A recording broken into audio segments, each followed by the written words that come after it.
मी स्वतः केलेली आहे किंवा 100% केलेली आहे। परंतु काही स्वतःच्या पत्रिकेमध्ये पुस्तकीमध्ये दिलेले की आम्हीच केलं। आत्ताच्या विद्यमान खासदारांचं पुस्तक बघायला मिळालं, त्याच्यामध्ये नगरपालिकेचं इमारत, त्याला पैसा सगळा दिलाय मी, डिझाईन केलंय मी, ते जुनं नवं डिझाईन एकत्र करण्याच्या करता मी इतक्या आर्किटेक्टला सांगितलं, बघा पूर्वीची इमारत वेगळी होती ती नवी वेगळी होती, आता एकसारखी दिसती। पंचायत समितीचं मला तर मधी देवेंद्रजींची सत्ता आली तेव्हा 5 वर्ष तर काहीच मिळालं नाही। त्याच्यानंतर मग पुन्हा पैसे घातले ते पंचायत समितीचं कार्यालय केलं। बस स्थानक 50 कोटी रुपयाचं बस स्थानक आज तुम्हाला सगळ्यांना अभिमान वाटेल अशा पद्धतीचं केलं। तिथं पोलिसांचे ऑफिसेस, तिथं पलीकडे लायब्ररी बिल्डिंग, त्या माझ्या कारखेलच्या करावगतच्या बरणपूरच्या माळावर काय होतं ना आता काय चित्र तिथं झालेलं आहे। तिथलं सगळं चित्र बदललेलं आहे, तिथले सगळे दर वाढलेले आहेत। तिथं आपल्या सहकारी संदीप बांधल आणि त्या ग्रुपनी तिथं मला वाटतं डी फार्मसी बी फार्मसी काढली, तिथंही चांगल्या पद्धतीनं मुलं यायला लागली। वेगवेगळी पोलीस स्टेशन केली, माळेगावचं असेल, सुप्याचं असेल, सुप्याची मंडळी आहेत, काय पोलीस स्टेशन तिथलं झालंय। रस्ते देखील काही ठिकाणी 4 पदरी, काही ठिकाणी 3 पदरी, काही ठिकाणी 6 पदरी, म्हणजे आपल्या पालखी मार्गाचे। त्याही संदर्भामध्ये नितीन गडकरी साहेब सगळ्यांनाच मदत करतात, आपल्याला पण त्यांनी मदत केली, त्याबद्दल त्यांना लाख लाख धन्यवाद। पण ह्या सगळ्या गोष्टी करत असताना किंवा इंडस्ट्रीची वाढ करण्याच्या करता मागा अधिकची जागा घेण्याचा प्रयत्न केला। MIDC मधल्या जवळपास जागा संपल्यात। खरं तर माझा विचार आहे की ज्या जागा वर्षानुवर्ष तशाच मोकळ्या पडलेल्या आहेत त्याच्यामध्ये कुठला तरी कायदा आणायचा आणि त्या ताब्यात MIDCने घ्यायच्या, मग MIDCनं जरा गरज आहे त्यांना विकायच्या, कारण त्या नुसत्याच पडू नयेत। आपली MIDC 88ला सुरू झाली, प्रत्यक्षात काम 90-95ला सुरू झालं, आणि तरी देखील काही लोक म्हणतात की आम्हाला युनिट टाकायचं पण जागा नाही।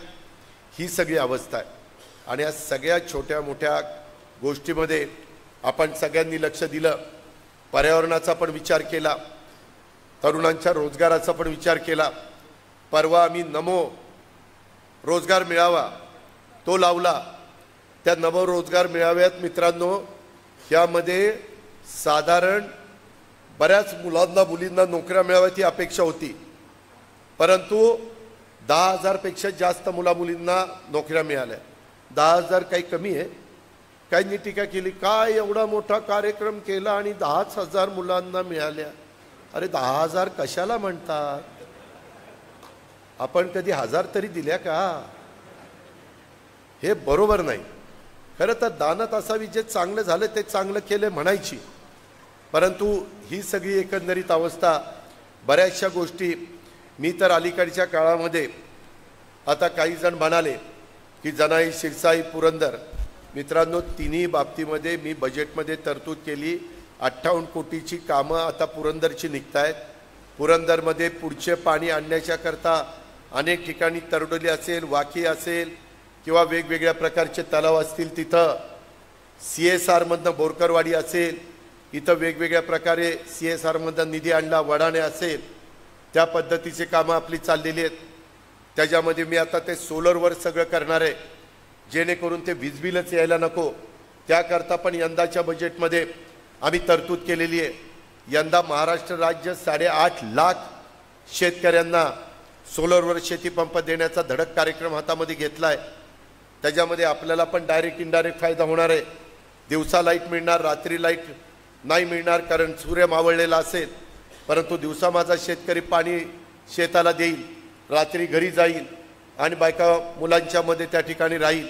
आत्ता जसं रात्री आणि दिवसा, काही दिवस रात्री काही दिवस दिवसा, हे जे प्रमाण आहे ते पण त्याच्यातनं त्रास कमी होईल। अशा अनेक गोष्टी ह्या करत असताना मी तिकडं माझ्या एक गोष्ट लक्षात आली, पुरंदर उपसा सिंचन योजनेचं पाणी 12 महिने चालणार आहे।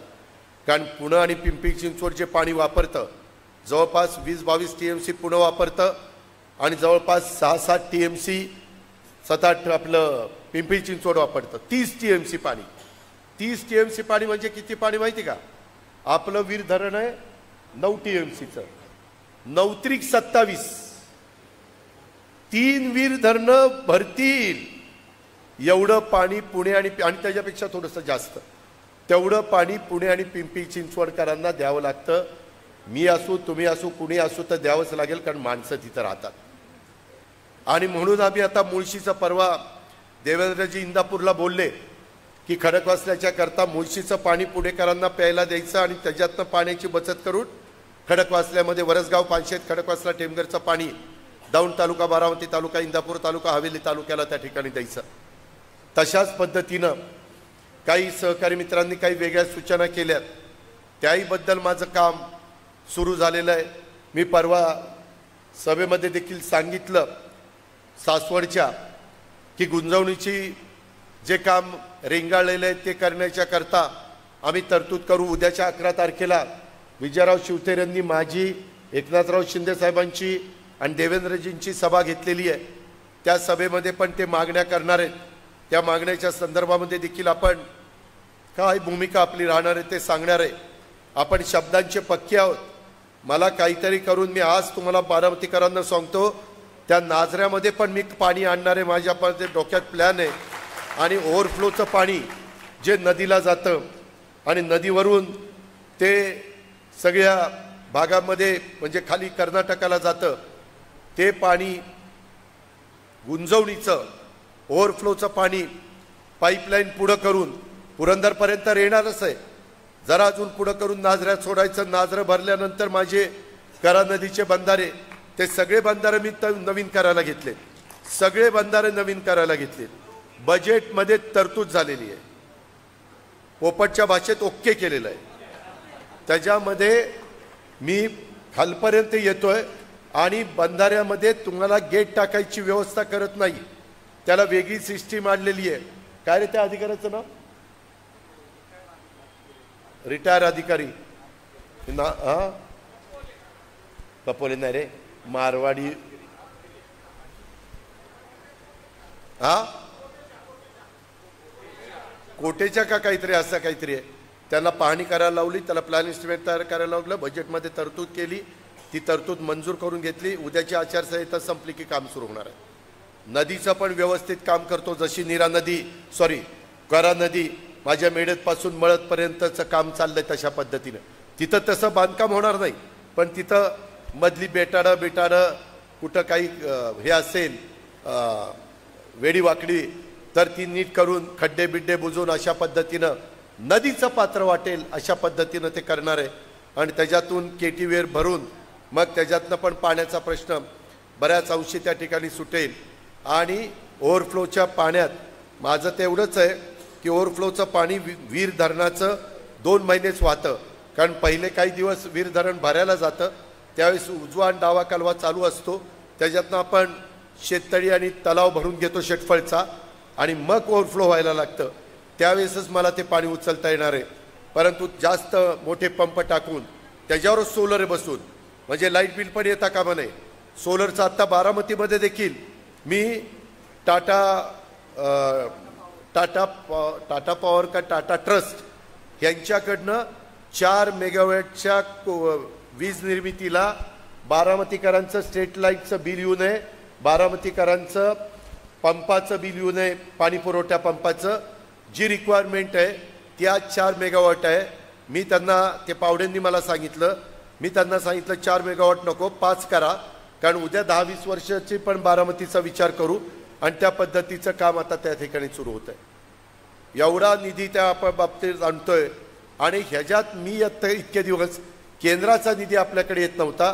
आता उद्याच्या काळामध्ये तुम्ही जे मतदान आहे 7 तारखेला, तमाम बारामतीकरांनी नेहमी मला प्रतिसाद देता तसा प्रतिसाद दिला आणि आपल्या घड्याळाच्या उमेदवाराला प्रचंड मताधिक्य दिलं तर आपला उमेदवार निवडून येणार आहे. आपला उमेदवार निवडून आला तर उद्याच्याला मी मोदी साहेबांना सांगेन, उमेदवार आता तुमच्या पाठिंबाचा दिलेला आहे, माझी ही कामं करा. माझ्या बारामती लोकसभा मतदारसंघात इंदापूरचं, दौंडचं, पुरंदरचं, बारामतीचं, भोर, वेल्हा, मुळशीचं किंवा शहरी भागात खडकवासल्याचं ही कामं करा. त्यांच्या हातामध्ये, माझ्या हातात 6 लाख कोटी आहेत.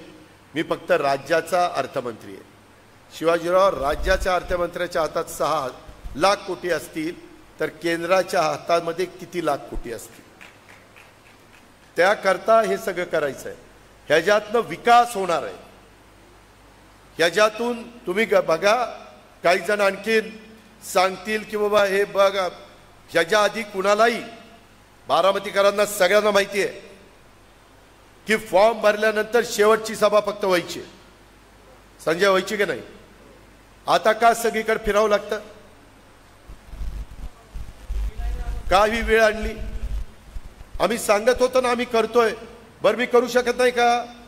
मी राज्य चालू शकत नाही का? प्रशासनावर माझी पकड नाही का? अधिकारी माझं ऐकत नाही का?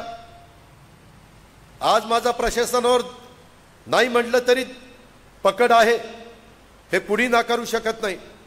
हे मी माझ्याकरता करत नाही, हे मी बारामतीकरांच्या करता करतोय, हे मी माझ्या जिल्ह्याच्या करता करतोय, हे मी माझ्या महाराष्ट्राकरता करतोय. आणि मी हे करत असताना शिवशाहू फुले आंबेडकरांची विचारधारा सोडलेली नाहीये. मला 18 पगड जातीला बरोबर घेऊन जायचंय. आम्ही सरकारमध्ये असताना मुस्लिम समाजाला देखील या अर्थसंकल्पामध्ये मौलाना आझाद महामंडळाला 1000 कोटी रुपयाचं भागभांडवल दिलंय. त्यांच्या वेगवेगळ्या प्रकारच्या जमीन विभाग बोर्डाच्या अडचणी होत्या, त्या आम्ही दूर केल्या. त्याच्या संदर्भामध्ये अल्पसंख्याक विभागाला निधी दिला. आम्ही सकाळी सहज बघितलं, बारामतीमध्ये किती कोटी आले? 13 कोटी रुपये आलेत. एका शादीखान्याला 5 कोटी रुपये दिलेत. शेवटी सगळ्यांचं काम केलं पाहिजे. तो माझा मागासवर्गीय असू द्यात, तो माझा आदिवासी असू द्यात, तो माझा भाटका असू द्यात, तो माझा सर्वसाधारण जातीतला असू द्यात किंवा ओबीसी मधला असू द्यात, कामं तर सगळ्यांची झाली पाहिजे. आणि मी बारामतीकरांनो, तुम्ही सगळेजण माझे सहकारी आहेत. कुणाला कुणाला वेगवेगळ्या काळामध्ये वेगवेगळ्या संस्थांचं पदाधिकारी केलेलं होतं. काही विद्यमान असतील, काही माजी असतील, आजी माजी पदाधिकारी, उद्याचे होणारे पदाधिकारी त्याच्यामध्ये काही असतील. मला सगळ्यांना सांगायचं की हा विकासाचा वेग चालू ठेवायचा असेल तर आपल्याला घड्याळाशिवाय पर्याय नाही. भावनिक होऊ नका, भावनिक होऊ नका. कन्स्ट्रक्शन लाईनमध्ये पण ज्या पद्धतीची कामं झाली, बारामतीमध्ये आज गुंतवणूक केल्यानंतर फ्लॅट खपतात म्हणून त्या ठिकाणी कन्स्ट्रक्शनवाले कन्स्ट्रक्शन करू शकतात. फ्लॅटच खपले नसते तर काय कन्स्ट्रक्शन केलं असतं? आज कन्स्ट्रक्शन चाललंय म्हणून टाईल्सचे दुकानं किंवा हार्डवेअरची दुकानं किंवा त्या ठिकाणी सिमेंट, वाळू, खडी, काय जे असेल, स्टील, ह्याची बाजारपेठ चाललेली आहे. हे सगळे एकमेकावर अवलंबून आहे. आज मी आपल्याला जाहीरपणे सांगतो, मी ज्यावेळेस 90 साली विद्या प्रतिष्ठानचं मला ट्रस्टी केलं त्यावेळेस 72 ते 90 किती वर्ष झाली? 28 वर्ष. नीट विचार करा, 28 वर्षात फक्त आणि फक्त इंग्रजी माध्यमाची इमारत झाली होती. 72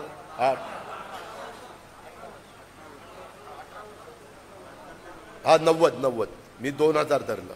18 वर्ष, 18 वर्षात फक्त तेवढी इमारत झाली, कुठेही शाखा निघाली नाही.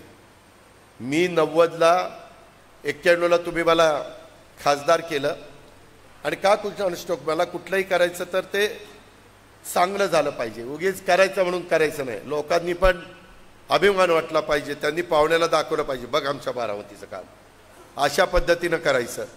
मी तिथं 40 एकर जमीन घेतली MIDCमध्ये. MIDCची सुरुवात झाली होती. MIDCत 40 एकर जमीन घेतल्यानंतर गुलाबराव ढवाण पाटील हयात नाहीत. मी भूमिपूजन मीच करत होतो. तेव्हा तुमच्यातले काही कार्यकर्ते पण तिथं असतील.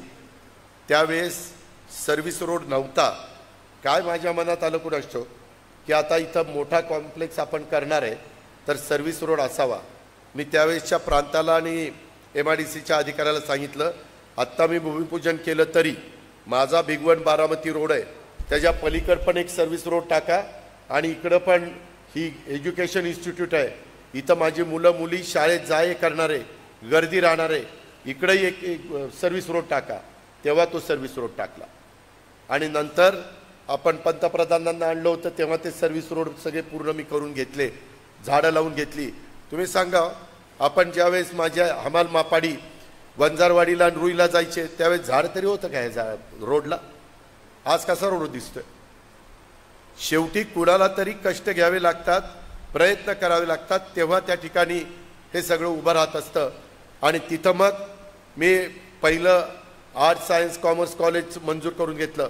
मला त्यावेळेस काही जण म्हणले TC कॉलेज आहे ना, काय गरज आहे? म्हणलं बारामतीला पुढं लागेल. पहिल्या वर्षी मला नाही मुलं मिळाली. मला साहेबांनी सांगितलं होतं मुलं नाही मिळणार, खरं झालं. पण मी जिद्द सोडली नाही. खरोसेकर प्रिन्सिपल होते. खरोसेकर बिचारे स्वतः पाणी मारायचे सुरुवातीच्या कामामध्ये. मी पण तिथं असायचो. मदन देवकात आहेत काहीचं, मदन देवकाचा न विचारा, आम्ही PV नरसिंहरावांची सभा लावली होती. एवढीशी झाडं आपण लावली.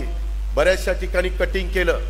एका ठिकाणी 20 फूट खोदाई केली, 20 फूट भराई केली. कोपऱ्यातला प्लॉट माझा नव्हता, MIDCचा काप होता. तिथं विष्णू चौधर, त्याला विनंती केली बाबा एवढा प्लॉट मिळून दे. विष्णू चौधरनी मिळून दिला.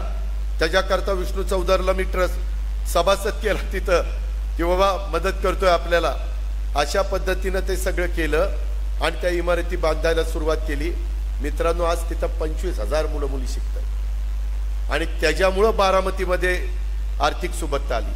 कारण TC कॉलेजचा स्टाफ, माझ्या विद्यानगरीचा स्टाफ, माझ्या MESचा स्टाफ, आमच्या शाहूचा स्टाफ, आमच्या शारदानगरचा स्टाफ, आमच्या माळेगाव शैक्षणिक संकुलचा स्टाफ, ह्या सगळ्या गोष्टी आपण त्या ठिकाणी केल्या. आणि त्याच्यातनं एक मेडिकल हब जसं मी केलं तसं एज्युकेशन हब बारामतीमध्ये झालं. मेडिकल कॉलेज, आयुर्वेदिक कॉलेज, ह्या सगळ्या हे कशात, ह्याच्यात केंद्राचा पैसा नव्हता. तानाजीराव, तुम्ही म्हणाल कशा करता, आता ह्याला आमदारकी असताना खासदारकी कशाला पाहिजे? केंद्राचा पैसा आणायला खासदारकी पाहिजे. केंद्राचा निधी आणला तर ह्याच्या पेक्षा कितीतरी पटीनं माझ्या बारामती लोकसभा मतदारसंघाचा कायापालट होणार आहे. इकॉनॉमी विकर सेक्शनची घरं आता मंजूर झालेली आहेत. माझा धनगर समाज असू द्यात, माझा रामोशी समाज असू द्यात, वडार समाज असू द्यात, मागासवर्गीय समाज असू द्यात, सगळ्या घटकाला आता घरांचा कार्यक्रम मोदी साहेबांनी दिलेला आहे. आपण तो कार्यक्रम आणू. परवा म्हणजे गेल्या महिन्यात मी त्यांच्याबरोबर 30,000 घरं त्यांनी त्या सोलापूरमध्ये दिली बीडी कामगारांना. 15,000 घरांना चाव्या द्यायच्या कार्यक्रमाला मी होतो. 15,000 चाव्या द्यायच्या. 5-5 घरं लोक धरली तर 15-75 पाऊण लाख लोकांची व्यवस्था झाली. तशी माझ्या भागात 15,000 नाही, परंतु कुठं कुठं 1000, 500, 200 होईल ना. इथनं पाठवायचं जबाबदारी माझी आणि तिकडं मंजूर करून घ्यायची जबाबदारी नवरा बायकोची. रामभाऊ बघू नका, काळजीच करू नका अजिबात. ही काही स्वप्न दाखवत नाही. जे केलंय त्याच्यामध्ये अधिक चांगल्या पद्धतीनं करायचं. कारण तेवढी धमकडी ताकद केंद्रामध्ये पंतप्रधान असणाऱ्या नरेंद्र मोदींच्या मध्ये आहे. आणि त्या विकासाची जोड माझ्या बारामती लोकसभा मतदारसंघाला मिळाली तर माझाही पाण्याचा प्रश्न, शेतीचा असेल कुठलाही असेल ते सुटेल. सहज आठवलं म्हणून सांगतो, बर्ने मामांनी, प्रदीप गारटकरनी मला शहा म्हणून व्यापारी आहेत, गोकुळ शेठ पूर्वी तुम्हाला माहिती असतील, त्यांच्या दुकानामध्ये दिलं. आणि बसता बसता त्यांनी सांगितलं, शहांनी त्यांच्या मुलांनी, दादा एक करमाळा आणि इंदापूरचा पूल आहे, तो आहे धरणातनं, किंमत जास्त आहे. 2 महिन्यापूर्वीची गोष्ट. किंमत जास्त आहे पण ते केलं ना दादा तर बारामतीची बाजारपेठ जशी चालते तशी आमची इंदापूरची बाजारपेठ चालेल. आणि त्यामध्ये तुम्ही करमाळा आणि इंदापूर जोडून द्या. प्लॅन इस्टिमेट करायला लावलं. कालच्या बजेटमध्ये आचारसंहिता सुरू व्हायच्या आधी किती मंजूर केलं माहिती का? 381 कोटी रुपयाचा पूल मंजूर केला. 381 कोटी रुपयाचा पूल मंजूर केला. ते व्यापारी तर एवढे खुश झाले. अरे म्हणले दादा हे काय केलं? अरे म्हणलं आत्ता तर उमेदवारीचा अर्ज भरलाय, निवडून आल्यावर काय करतो बघा. म्हणजे करण्याची धमक पाहिजे आणि आवड पाहिजे, नाही तर बघू करू ये उद्या ये परवा हेलपाटे नाही द्यायचे. मित्रांनो, ही गोष्टी करून दाखवलेल्या आहेत. माझी तुम्हाला सगळ्यांना विनंती आहे की प्रत्येकाने आपापले वॉर्ड बूथ वाईज तुम्ही फिरताय. आता अनेकांना कधी नव्हे ते फोन यायला लागलेत. ज्यांना फोन आले त्यांना समोर उभं केलं, याचं नाव काय तर सांगता येणार नाही. फोन आलाय, पोपटला फोन आलाय, विकासला आलाय, भरतला आलाय, किरणला आलाय, पण उभा केलं तर जरा गंमत होईल. मित्रांनो, मी तसं करत नाही. मला फोन करण्या इतका वेळ नाही, कारण मला अनेक धाराशिवची जागा आहे, शिरूरची जागा आहे, पुण्याची जागा आहे, मावळच्या जागेत काल मी होतो. बारामतीचे इतर सहकाऱ्यांना आपल्याला निवडून आणायचं आहे. पण मी तुम्ही काम आत्ता पण आचारसंहिता आहे तरी गठ्ठा काय मला सुटणार. सगळे विकास म्हणजे वेगवेगळे प्रश्नच दिलेले आहेत. मी आचारसंहिता संपल्यावर घालील त्याच्यामध्ये लक्ष, पण का लोक देतात? कुठंतरी काम होईल ही आशा आहे म्हणूनच देतात ना. कुणालाही निवेदन येत नाही. मला आत्ता सहज आठवलं, त्या पंचायत समितीच्या इमारतीच्या उद्घाटनाला मी आलो होतो. वेळ कमी होता, मी फट निवेदन सगळी स्वीकारली. मला वेळ कमी होता पण निवेदन स्वीकारली. आणि मी कधी निवेदन टाकून देत नाही. मी सगळी व्यवस्थित त्याच्या नंबरवर ते बसवतो. आज तुम्हाला माहिती नाही, मी सांगू शकत नाही बारामती शहराला मी निधी किती दिला. माळेगाव नगरपंचायत झाली, 40 कोटी रुपये निधी दिला. आत्ता माळेगावकरांना भेटून आलो, बाळासाहेब वगैरे सगळे आम्ही होतो. यांना काळजी करू नका, आचारसंहिता संपल्यावर पण मी तुम्हाला मदत करतो. तेही शहर असंच बारामतीसारखं चांगलं आपल्याला करायचं. इतर आपली पंढरे असेल, वाणीवाडी असेल, मुरुम असेल, वडगाव निंबाळकर असेल, कोराळ, धाकटं, थोरलं, कुठलाही भाग असू द्या, माझा जिराज भाग असू द्या, आज इथं सुप्याची लोक बसलीत. सुप्याची लोक अजून जरा गडबड करतात. अला काय ह्या दिवसात कसं काय सोडायचं, ह्या काळात कसं सोडायचं. अरे कशाचं सोडायचं, कशाचं धरायचं. आज मार्केट कमिटी कोण करतंय? मार्केट कमिटीचं भूमिपूजन केलं, पैसे नव्हते. 7.5 कोटी रुपये त्या सुनील पवारांना विचारा, मार्केट कमिटीचे मंजूर करून दिले का? 7.5 कोटी रुपये ते सगळं तिथलं मार्केट डेव्हलप करण्याच्या करता. रस्ते तर वेगळ्याच पैशातनं करतोय. तिथं विद्यानगरी दुसरी उभी केलेली आहे. इंदापूरला मला प्रदीप गारटकर जमीन देत होता, त्या जमिनीला काही आडकाठी आली, नगरपालिकेची जमीन होती. मी तो नाद सोडला, 65 एकर तिथं जमीन घेतली दूध संघाच्या मागं. आणि 65 एकरामध्ये तिथं त्या ठिकाणी विद्यानगरी उभी केली. मध्ये हेलिकॉप्टरने एका सभेला गेलो तर तिथं बघितलं तर रस्ते एकदम खराब. 15 दिवसांनी तिथले रस्ते टार केलून टाकले. आता जाऊन बघा, यांचे रस्ते बघा. माळेगाव शैक्षणिक संकुलाचा आहे, 1 रुपया 1 दमडा केशवरांनी मला दिला नाही. रस्ते सगळे करून दिले. ह्या बाबांनी 1 रुपया दिला नाही, पण यांचेही रस्ते अंतर्गत शालेय आपल्या सोमेश्वर शैक्षणिक संकुलचे करून देणार आहे. आज मी का करू शकतो? तुमच्यामुळं करू शकतो. तुम्ही मला पाठबळ दिलं, तुम्ही मला मोठं केलं. आज मोदी आणि अमित शहांची माझी ओळख झाली. आज उद्योगपतींची माझी ओळख झाली. कुठल्या उद्योगपतीला CSR करता शब्द टाकला तर त्या ठिकाणी ते शब्द आपला मोडत नाही, मदत करतात. ह्या पद्धतीनं आपण पुढे चाललेलो आहे. आणि अजून बराच पल्ला गाठायचा आहे. पल्ला गाठायचा का नाही गाठायचा हे तुमच्या हातात आहे. त्याच्यामध्ये शेवटी भावनिक होऊ नका.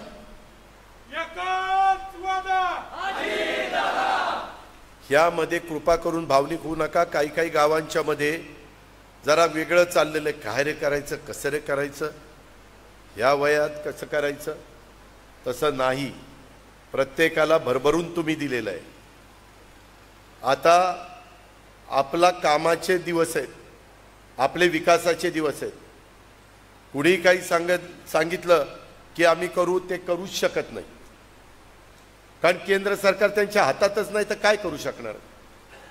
मी खोटं नाही सांगत. मोदींची राष्ट्रीय सर्वे झालाय, त्याच्यात 65% लोकांनी सांगितलं देशाचे पंतप्रधान तिसऱ्यांदा मोदी व्हावेत म्हणून. ही वस्तुस्थिती आहे. जे आहे ते मान्यच केलं पाहिजे. आणि त्यांनी विकासाचा ध्यास घेतलेला आहे आणि तशा पद्धतीने आपण राज्यात घेतलेला आहे. केंद्राची आणि राज्याची जोड मिळाली तर अजून आपली प्रगती होणार आहे, अजून तुमचे वेगवेगळे व्यवसाय चालणार आहेत. आणि हे करत असताना मी जाणीवपूर्वक बारामतीमध्ये कुणाची गुंडगिरी दादागिरी मी खपून घेतलेली नाही, चालू दिलेली नाही. आजच मला काही सहकार्यांनी मग भेटून सांगितलं कोण कोयता गँग वगैरे.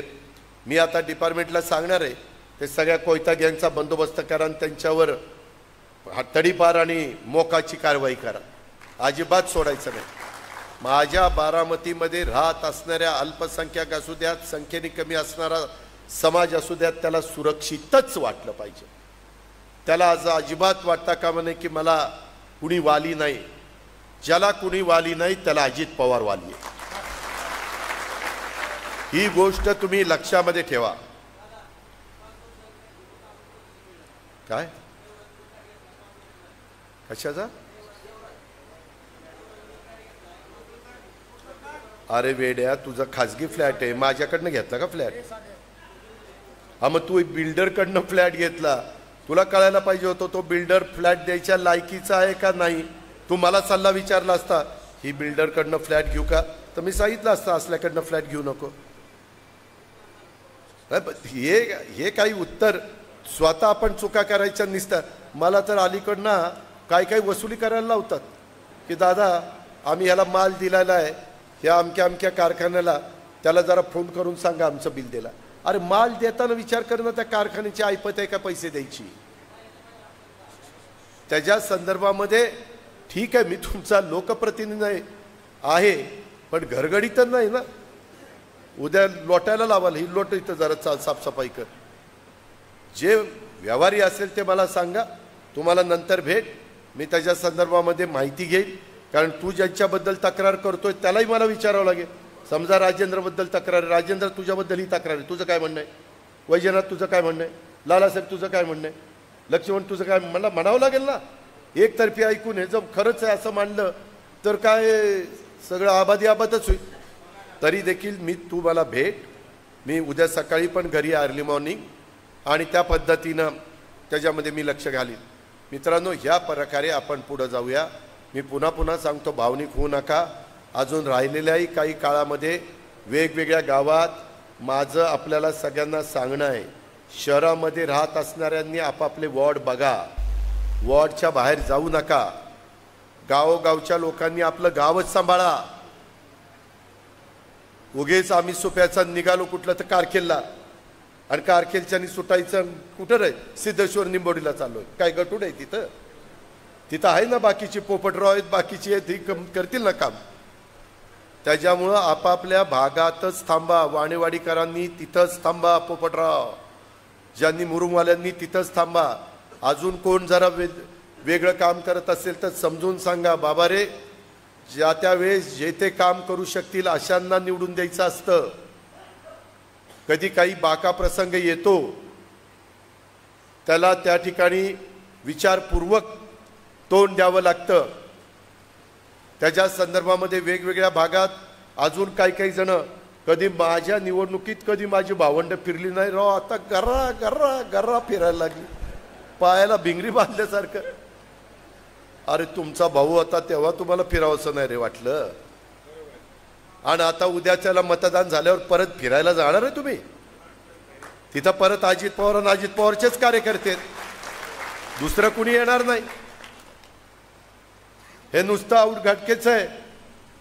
ते कसं पावसाळ्यामध्ये छत्र्या उगवतात ना, तसल्या छत्र्या उगवल्यात. ते मतदान झालं की सगळ्या छत्र्या पार परदेशात हवाई सफर करायला जातील. सगळ्यांना तीच सवय आहे. आणि मी तुम्हाला सांगतो, मी अजून पण फार तोलून मापून बोलतो. एकदा जर मी तोंड उघडलं ना, ह्याच्यातल्या कित्येक लोकांना फिरता येणार नाही. फिरता तोंड दाखवता येणार नाही. जाहीर माझा त्यांना सांगायचं आहे. उगेच मी गप्पा बसलो म्हणजे फार वळवळ करता काय? आणि काही जण म्हणतात कोण दम देतो, ऊस देणार नाही, पाणी देणार नाही. अरे आम्ही दमच दिला नाही तर दम द्यायचा प्रश्न येतो कुठं? मी जर पाणी देणार नाही, ऊस देणार नाही म्हणल्यानंतर वैजनाथ मला मत देईल का? ती मला बांबूच लावल ना. शेवटी आपण दम कुणाला देतो? जिथं आपला हक्क आहे, जिथं लॉस होणार नाही आपला, तिथं आपण दम देऊ. आणि आम्ही इतके वर्ष काम करतो, इथं शहाजी काका पण बसलेत, आम्ही कधी कुणाला दम दिला नाही, कधी कुणाला दम दिला नाही. फार तर आठवण करून दिली असेल बाबा रो, मागच्या वेळेस केलेल्या कामाचं कुठंतरी आठवण ठेवा राव, एवढं तर म्हणायचं मला अधिकार आहे दया. तुला सभापती केल्यावर तेवढं तर मी नाही सांगणार. सोमनाथराव चेअरमन का नाही सांगायचं? हा ते बरं उभा आहे. उभा नको तू बस, मी उभा केलंय, मी बायकोला उभं केलं, तू कशाला उभा राहतोय आता? मित्रांनो, ह्याच्यामध्ये मी खरोखरी सांगतो, अतिशयोक्ती नाही. तुम्ही म्हणाल आज लयच गडी बोलायला लागलाय, तसं नाही. कुठंतरी इथं दुखतं म्हणून बोलतो. आणि त्याकरता माझी तुम्हाला सगळ्यांना विनंती आहे, गुढीपाडव्याच्या दिवशी सांगतोय की आपापले अजून काही प्रश्न राहिलेत, बरेच राहिलेत. काही ठिकाणी ड्रेनेजची व्यवस्था करायची, काही ठिकाणी सुधारित पाणी पुरवठ्याची व्यवस्था करायची, काही ठिकाणी आणखीन वेगवेगळ्या प्रकारच्या काही गोष्टी करायच्यात. माझ्या चौदरवाडी आणि काही भागात माझे ढाकाळ्याचे पण लोक त्या दिवशी फोनवर बोलत होते, तिथले काही प्रश्न मी त्यामध्ये हातामध्ये घेतलेले आहेत. आणि त्याच्यातनं आज मी का अधिकारवाणीनं सांगतो की बाबा आपल्या हातात अर्थसंकल्प आहे. उद्याच्या 10 जूनला किंवा 15 जूनला जेव्हा काही अधिवेशन सुरू होईल त्यावेळेस त्याला निधी देण्याचे आपल्यामध्ये ताकद आहे आणि म्हणून आपण ते करू शकणार आहे. अशा पद्धतीची ही सगळी कामं चाललेली आहेत. आज काही जण म्हणतात मी पक्ष चोरला. मी पक्ष चोरला नाही. उद्याच्याला घरातल्या शिवाजीराव इथं बसले आणि उद्याच्याला शिवाजीरावांच्या नंतर पुढच्या पिढीनं ते काम हातात घेतलं तर शिवाजीरावांनी म्हणायचं हे काम माझ्या पुढच्या पिढीनं चोरलं. अहो त्यांच्याच हातात जाणार होतं, चोरलं काय चोरलं? त्यांचा अधिकार होता ना. आणि माझा एकटाच आहे का? छगन भुजबळ होते, हसन मुश्रीफ होते, दिलीप वळसे पाटील होते, प्रफुल्ल पटेल होते, धनंजय मुंडे होते. आज 80% आमदार माझ्या बरोबर जातात. मी काय त्या आमदारांना पैसे दिले म्हणून जातात? काहीतरी आम्ही जे काही लाईन धरलेली आहे, आम्ही जी काही भूमिका घेतलेली आहे ते पटली म्हणूनच जातात ना. तुम्ही म्हणाल ते सगळं 100% बरोबर. तुम्ही म्हणायचं 2014ला भाजपला पाठिंबा, भाजपला पाठिंबा म्हणायचं, आता माघार, आता 19ला पाठिंबा, पुन्हा माघार. असं कसं चालेल? असं नाही चालत. आणि त्यामुळं मी कधी कुणाला अडचणीमध्ये आणणार नाही. पण प्रत्येकाने पुढं मतदान करत असताना पुढची कामं करण्याची धमक आणि ताकद ही कुणामध्ये आहे एवढं तर डोळ्यासमोर आणण्याचा तुम्हाला अधिकार आहे. अजून कमीत कमी मी सांगतोय लक्ष्मण, कमीत कमी 10 वर्ष अजून काम कोण करू शकतं? तुपे. ही वस्तुस्थिती आहे ना, ही तर कोणी नाकारू शकत नाही. मी फार 20 वर्ष सांगत नाही. आणि त्याकरता माझ्या जीवाभावाच्या सगळ्या सहकाऱ्यांना, कार्यकर्त्यांना, माझ्या महायुतीचे घटक असणाऱ्या सर्वांना, आमच्या देवेंद्र फडणवीसांनी पण अनेकांना मीटिंग घेऊन समजावून 4 गोष्टी सांगितल्यात, त्यांनी ऐकल्यात. आणि आत्ताच्या घडीला बारामतीकरांनो, बारामतीचं काय करायचं ते तुमच्या हातात आहे. परंतु राहिलेल्या 5 विधानसभा मतदारसंघामध्ये आपला उमेदवार हा आघाडीवरच राहणार. तुम्ही म्हणाल कसं? तिथं हर्षवर्धन पाटील, दत्तामामा भरणे, दशरथदादा माने आणि मला पण मानणारी काहीतरी 4-2 तास असतील की नाही? का काहीच नाही मागे? ती सगळी आम्ही एकत्र आहोत. इथं रमेश आप्पा थोरात, वासुदेवराव काळे, राहुल कुल आणि बाकीचे सगळे. तिथं आमचा पण काही खारीचा वाटा असेल का नाही? इकडं विजयराव शिवतरे सभा घेत आहेत 11 तारखेला. त्यांनी मला दाखवले, कुणाकुणाचे फोन आले. मित्रांनो, मला इतकं वाईट वाटलं, काही लोकांनी रात्री फोन करून माघार घेऊ नको, माघार घेऊ नको, तू फॉर्म ठेव, फॉर्म ठेव. तुम्हाला दाखवले ना ते नंबर कुणाचे होते, तुम्ही म्हणाल काय राव, कुठल्या पातळीवर राजकारण चाललं, कुठल्या थराला राजकारण चाललं. मला दाखवले, एकनाथरावांना दाखवले, देवेंद्रजींना दाखवले. बरं, आलेले फोन तुम्हाला, जर गणेशला रात्री मी 11:30-12ला फोन केला तर गणेशच्या ह्याच्यात येतोच ना माझा नंबर, ते तर झाकून राहत नाही. म्हणजे इतकं वाईट वाटलं राव, मी ज्यांच्याकरता जीवाचं रान केलं, काही बाकीचं बघितलं नाही, आणि ह्या पद्धतीने इतक्या खालच्या पातळीवर राजकारण चाललंय. तिथं विजयराव शिवथरे, तिथं बाबा जाधवराव, दादा जाधवरावांचे चिरंजीव, ते भाजपचे नेते आहेत. तिथं राष्ट्रवादी काँग्रेस, दिगंबर दुर्गाडे, जालिंदर कामथे, अशोकराव टेकावडे हे सगळे भाजपमध्ये सहकारी आहेत. मित्रांनो, तिथं मी दादा जाधवरावांना भेटायला गेलो, दादा जाधवरावांना भेटलो आणि दादा जाधवरावांची तब्येतीची विचारपूस केली, कारण मी त्यांच्याबरोबर 5 टर्म आमदार म्हणून काम केलं होतं. दादा जाधवरावांना मी विचारलं कशी तब्येत काय, त्यावेळेला अजित मी बसून माझं व्यवस्थित चाललंय, पण मी इथं 25 वर्ष आमदारकी केली, मी माझ्या गाडीत बसून काही काही लोकांना भेटणार आहे. म्हणजे प्रमुख लोक गावाची असतात ना, की ज्यांच्या मागे जरा एक वजन असतं, आणि त्यांना जाऊन भेटणार आहे आणि त्यांना सांगणार आहे की सुनेत्राव पवारांना आपल्याला मतदान करायचं. म्हणलं कशाला, नाही तू महायुतीचा उमेदवार आहे म्हणून तर करायचंच. पण मला त्यांनी एक आठवण सांगितली, म्हणले अजित मी 69 वर्षाचा होतो, 69, आणि 69 वर्षाचा असताना तुझ्या काकांनी म्हणजेच पवारसाहेबांनी 2 सभेमध्ये हा गडी म्हातारा झालाय, ह्या गड्याला बाजार दाखवा, आपल्याकडं बैल असल्यानंतर, बैल म्हातारा झाल्यानंतर आपण बाजार दाखवतो, अशा पद्धतीची मी त्यांना दैवत म्हणले मानायचो. पण त्यांनी मला बैलाची उपमा दिली आणि म्हाताऱ्याची उपमा दिली. मी 69 वर्षाचा होतो तरी दिली, आणि मी पराभूत झालो, आणि अशोक टेकावडे तिथं आमदार झाले. अर्थात त्याला कारण अशोक काळभोर तिथं खालची मतं त्यांनी घेतली, त्याच्यामुळं मताची विभागणी झाली.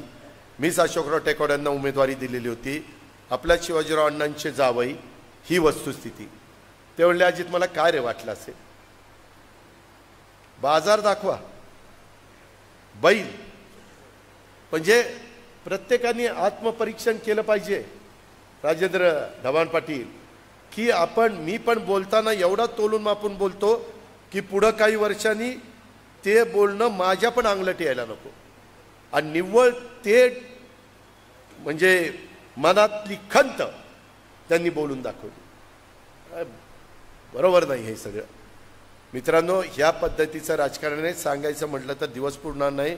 आता लवकरच घरी जाऊन गुढी उतरायचं काम करावं लागेल, त्याच्यामुळे जास्त वेळ घेत नाही. परंतु माझी विनंती आहे की बूथ वाईज राहिलेल्या दिवसात आता एक दिवस जसा जाईल तसं तसं टेम्पो वाढत जाईल, तसं तसं भावनिक केलं जाईल, तसं तसं कोण कुठं कामाला आहे ते बघितलं जाईल.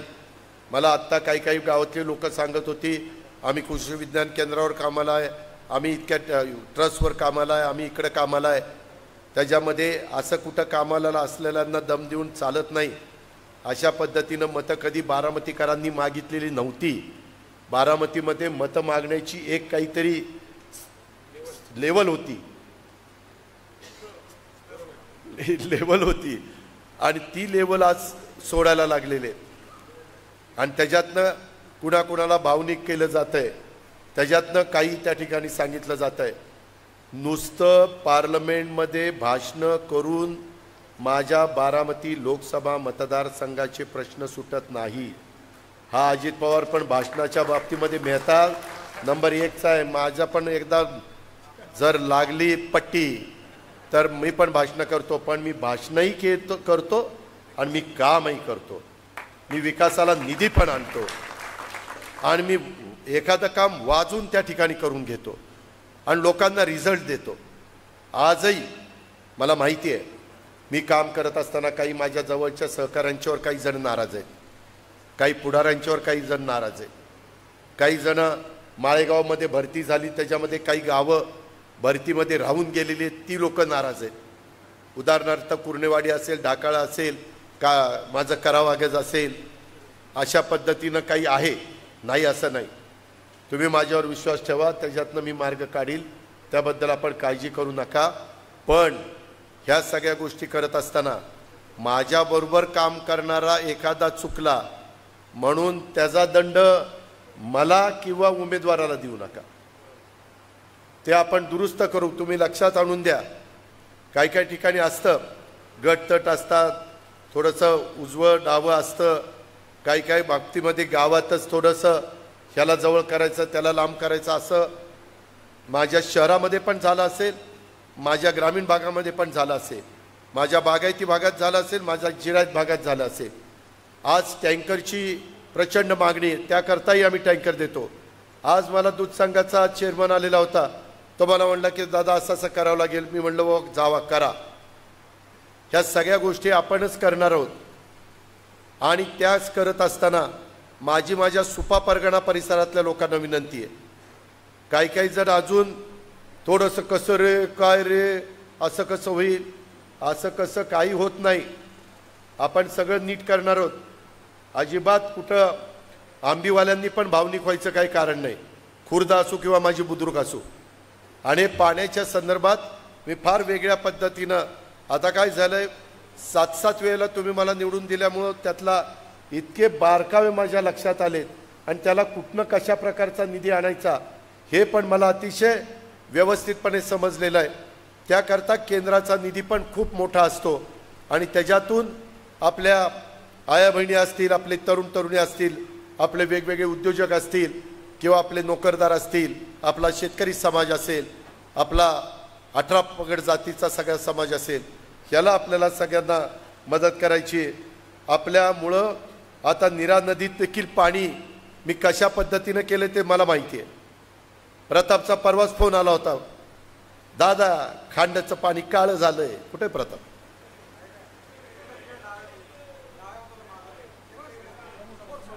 हां, काळं झालंय. अरे म्हणलं पांढरं करायला लय काहीतरी टाकावं लागेल. मी केशवरावांना यांनाही सांगितलं की तुमचा एकही 0 डिस्चार्ज झालं पाहिजे. मित्रांनो, इतक्या गोष्टी साखर कारखान्याच्या बाबतीमध्ये 4.5 रुपये यांचा विजेचा दर होता. परवाच्या कॅबिनेटला आचारसंहितेच्या आधी 6 रुपये केला का नाही विचारा त्यांना.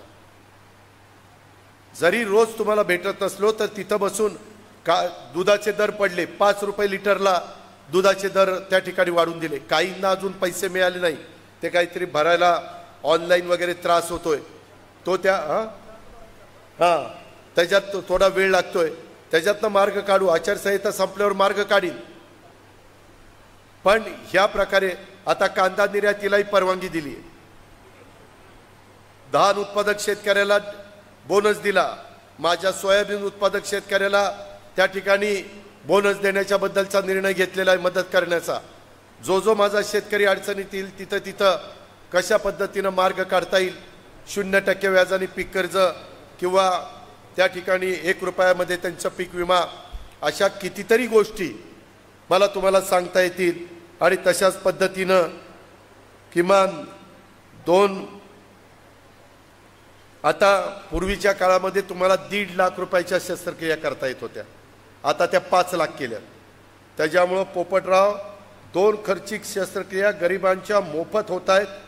बारामतीकरांनी हे विसरता कामा नये. रुग्णमित्र अशा पद्धतीनं मागं आम्ही पण काम करत होता, बाकीचे पण आता काम करतायत. आत्ता माझ्याकडं रसाळ आला होता, त्याच्याकरता कुठे आहे का इथं, त्याच्याकरता मी फोन केला तेव्हा तिथं त्याचं बिल सांगितलं काहीतरी 8 का 9 लाख रुपये, बरोबर ना. आणि तो म्हणला दादा निम्म करायला लावा. त्याच्या बहिणीचंच ना रे, निम्म करायला लावा. मी त्या डॉक्टरांना फोन केला, म्हणलं निम्म करा. त्याच्यामध्ये मी बाकीचा आकडा बोललो नाही. त्या डॉक्टरने पठ्ठ्याने काय केलं, ते 8 लाखाचं बिल केलं 16 लाख. आणि याला म्हणले दादांमुळे 50% कमी केले, 8 लाख रुपये भर. आत्ता त्यांनी सांगितल्यावर आत घेतला. त्याला माळेगावला विचारा, त्या शरद दत्तोबाच्या सोसायटीत फोन केला डॉक्टरला, म्हणलं का रे फार जोर आला काय, मला जर वाकड्यात शिरायचं म्हटलं तर दवाखाना बंद करीत, एवढ्या चुकीच्या गोष्टी होतील. तो म्हणला माफ करा. त्याने 6.5 लाख रुपये भरले. 2.5 लाख परत देतो, 4 लाखात काम करतो. कोण करायला लागले विचार? आत्ता इथं 2 तास तरी झाले का रे? 2 तास पण झाले नाही. मी डॉक्टरांना म्हणलं, डॉक्टर असं नाही, तुमचा ट्रस्ट आहे, ट्रस्टमध्ये काही शस्त्रक्रिया तुम्हाला 10% वगैरे मोफत करावे लागतात गरिबाच्या करता. आम्ही ज्यावेळेस त्यांना दवाखान्याचं FSI देतो जास्त, तो FSI जास्त देतो, त्याच्यामध्ये आमची अट असती की 10% बेड गोरगरिबांच्या करता तिथं राखीव ठेवायचे आणि बाकीच्या 90% बेडमधनं तुम्हाला जे काही कमवायचं ते कमवा, पण गरिबाला पण आरोग्य सुविधा मिळाल्या पाहिजे. त्या प्रकारे मी तसं ते डॉक्टरांना पण माझं पण जरा हल्लं, त्याच्यामुळं माझं सटकलं, त्याच्यामुळे ते त्याचं बोललो.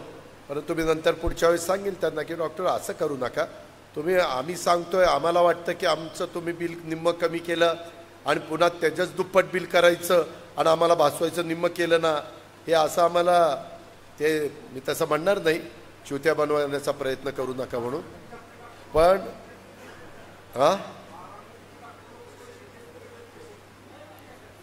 आपल्याला डॉक्टरांची गरज आहे, जरा ग बस. अहो सोमनाथराव, त्याच्याकरता आपलं महिलांचं मेडिकल, आमचं महिला हॉस्पिटल आहे, त्याच्याकरता आमचं सिल्वर ज्युबिली आमचं म्हणजे आपलं सिल्वर ज्युबिली हॉस्पिटल आहे, आपलं रुईचं 100 बेडचं हॉस्पिटलचं काम चाललेलं आहे, आपलं आयुर्वेदिक हॉस्पिटल आता अंतिम टप्प्यामध्ये आहे, आपलं सुप्याचं हॉस्पिटल आहे, सुपेकरांना विचारा कसं हॉस्पिटलचं काम चाललं आहे. आत्ता परवा कसं बरं झालं आठवलं, ही बाबा माझ्याकडं दिलीप खैरे, आणि तेवढं सांगतो आणि संपवतो, दिलीप खैरे आणि पुरुषोत्तम दादा जगताप, मला वेळ झाला, रात्री 1:30 वाजले होते. मला 1:30 वाजता मंत्रालयातनं नाही, एका अधिकाऱ्याचा फोन आला, दादा मार्च एंडिंग आलं आहे आणि जिथं मेडिकल हॉस्पिटल महाराष्ट्रात आहेत तिथं 25 ते 30 किलोमीटरच्या हद्दीमध्ये एक हॉस्पिटल देता येतं आणि कुणाचाच प्रस्ताव आला नाही. तुम्हाला देता आला तर बघा, तुम्हाला कुणाला द्यायचं असेल तर. त्या बाबाला विचारलं सोमेश्वर किती आहे, ते म्हणला 30 किलोमीटर. म्हणलं कारखान्याची जागा द्या मला, तिथं हॉस्पिटल आपल्याला करायचं. आत्ता माझ्या माहितीप्रमाणे किती कोटीचं हॉस्पिटल मंजूर झालं? 80 का 90 कोटीचं हॉस्पिटल. रात्री 1:30ला मी ह्यांच्याशी चर्चा केली, ताबडतोब प्रस्ताव घेतला, दुसऱ्या दिवशी मंत्रालयात पाठवला, तिथं माझी यंत्रणा बसली आहे, त्यांनी त्या ठिकाणी लगेचच जे काही फिरवायचं तिथं फिरवलं आणि मंजुरी दिली आणि GR निघाला. कशाला म्हणतात 90 कोटी रुपये? येड्या गबाळ्याचं काम आहे. कशाला 90? आणि मी का केलं की माझ्या पारोडीपासून इकडच्यांना रुईचं हॉस्पिटल सोयीचं आहे, माझ्या इकडच्या लोकांना सिल्वर ज्युबिलीचं हॉस्पिटल सोयीचं आहे, तिकडं माझ्या वडाणा आणि तिकडच्या भागाला सुप्याचं हॉस्पिटल सोयीचं आहे, इकडच्याच बाजूला हॉस्पिटल नव्हतं, त्या निरेपासून सगळ्यांना ते हॉस्पिटल सोयीचं होईल की नाही? ह्या पद्धतीनं आपण आज काम करू शकतो. कोण रात्री 1-1:30 वाजता फोन घेतोय आणि काय करतोय? काय तर साखर झोपेत असतात. तुम्ही कित्येकदा साखर झोपेत असताना मी माझी कामाला सुरुवात करत असतो की नाही? आणि ते 1 दिवस केले का? सातत्याने चाललेलं आहे. तेच पुढं सातत्याने चालून तुमच्या मुलाबाळांचं, नातवंडांचं, पतवंडांचं भलं करायचं असेल तर महायुतीशिवाय पर्याय नाही. आणि त्याकरता महायुतीचा ज्या महाराष्ट्रामध्ये जिथं जिथं उमेदवार असतील तिथं काही ठिकाणी घड्याळ खूण असेल, काही ठिकाणी धनुष्यबाण खूण असेल, काही ठिकाणी कमळ खूण असेल, 3च खुणा ह्या महाराष्ट्रात 48 जागांच्या करता आहे. म्हणून आम्ही आपल्याला आवाहन करतोय, समोर मोदी साहेबांना पर्याय नाही हे कुणी काही म्हणत असले तरी यांचं शेवटपर्यंत वाद चाललेले आहेत. यांचा अजिबात विचारधारा एकमेकाला पटणारी नाहीये. विरोधाला विरोध करण्याच्या करता हे सगळे एकत्र आले. आज जानकरांना पण माझी परभणीची जागा राजेश विटेकर निवडून येत होता. त्याचे पाहुणे रावळे मला वाटतं सांगवी वगैरे परिसरात आहे, त्याला प्रचारालाच लावलं होतं. परंतु आम्ही शेवटी ठरवलं वेगवेगळ्या समाजाला प्रतिनिधित्व द्यायचं आणि त्याच्यातनं महादेव जानकरांना आम्ही तो मतदारसंघ दिला आणि त्याच्यामधली सगळी जबाबदारी बाकीच्या बाबतीतली सगळ्या प्रकारची, मी बोलत नाही लगेच टेप करतात, सगळ्या प्रकारची निवडून येण्याच्या करता जी जबाबदारी लागते निवडणूक आचारसंहितेच्या नियमाचं तंतोतंत पालन करून एकनाथराव शिंदे, देवेंद्रजी आणि मी स्वीकारलेली आहे। आणि भाजपचे बबनराव लोणीकर, भाजपच्या आपल्याच भागातली सून आहे बोर्डीकर मेघना, तिचे मिस्टर साकोरे DYSP का कोणात मी त्या लग्नाला गेलो होतो, ती, त्याच्यानंतर माझा राजेश विटेकर, रत्नाकर गुट्टे जो जेलमध्ये असताना निवडून आलाय, रासपचा आमदार आहे, ते बाबा जानी दुराणी आपले MLC आहेत, असे सगळेजण मिळून त्यांना निवडून आणण्याचं काम करतायत। आम्ही त्यांचा फॉर्म भरायला गेलो होतो, ते म्हणले दादा माझं मतदान तुमच्या आधी 7 तारखेच्या आधी 1 तारखेला काय काहीतरी आहे, 7 दिवस आधी, तर ते झाल्यावर पण मी त्या भागामध्ये येतो। अशा पद्धतीनं आपण सगळ्यांना घेऊन त्या ठिकाणी त्यांच्यावर पण गळ टाकला होता। पण ती गळ टाकल्यावर मासा अडकणार नाही असं आम्ही बघितलं आणि बरोबर माशाला बाहेर काढलं। ज्या गावच्या बोरी असतात त्याच गावच्या बाबळी असतात आणि आमच्याही रक्तामध्ये तेच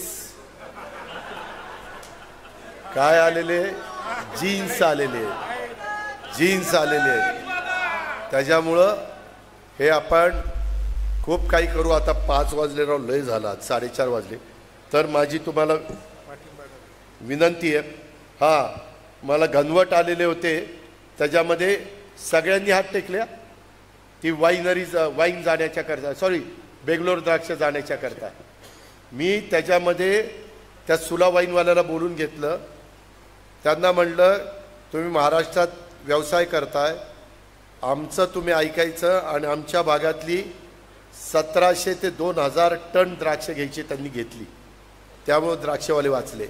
कमलताईत कुणी बाकीच्यांनी सगळ्यांनी प्रयत्न केला, कुणाचं काही चाललं नाही, कुणाचंच चाललं नाही। मी काय सांगतो, 4 दिवस सासूचे होते, 4 दिवस सुनेचे सुनेचेच आहेत, त्याच्यामुळं सासूनी सासऱ्यांनी जरा घरात बसलं पाहिजे, एवढंच त्याच्यामध्ये सांगतो। आणि तुम्ही मात्र एवढं बोलल्यानंतर तुम्ही मला जर साथ नाही दिली तर मी तुम्हाला साथ देणार नाही। मी एवढं तुम्हाला पटवून देऊन देखील पालत्या गडावर पाणी जर असेल तर मला पण काही फार ते वापरत नाही शब्द, नाही तर तीच हेडलाईन व्हायची। ही गोष्ट आपण लक्षामध्ये ठेवा आणि त्या पद्धतीनं उद्याच्याला तुमच्या गावांना 25-15चा निधी, तुमच्या गावांना DPDCचा निधी, तुमच्या गावांना राज्य सरकारचा निधी, तुमच्या गावांना केंद्र सरकारचा निधी, तुमच्या गावांना CSRचा निधी, किंवा हे सगळे माझ्या बारामती शहरामध्ये देखील वेगवेगळ्या घटकाला निधी, हा निधी देण्याचं काम करायचं असेल तर तुम्हाला सत्ताधारी पक्षाच्या बरोबरच आपल्याला राहावं लागेल आणि आपली कामं पदरामध्ये पाडून घ्यावी लागतील। आपण आपली विचारधारा सोडलेली नाही, आपण भाजपमध्ये प्रवेश केलेला नाही।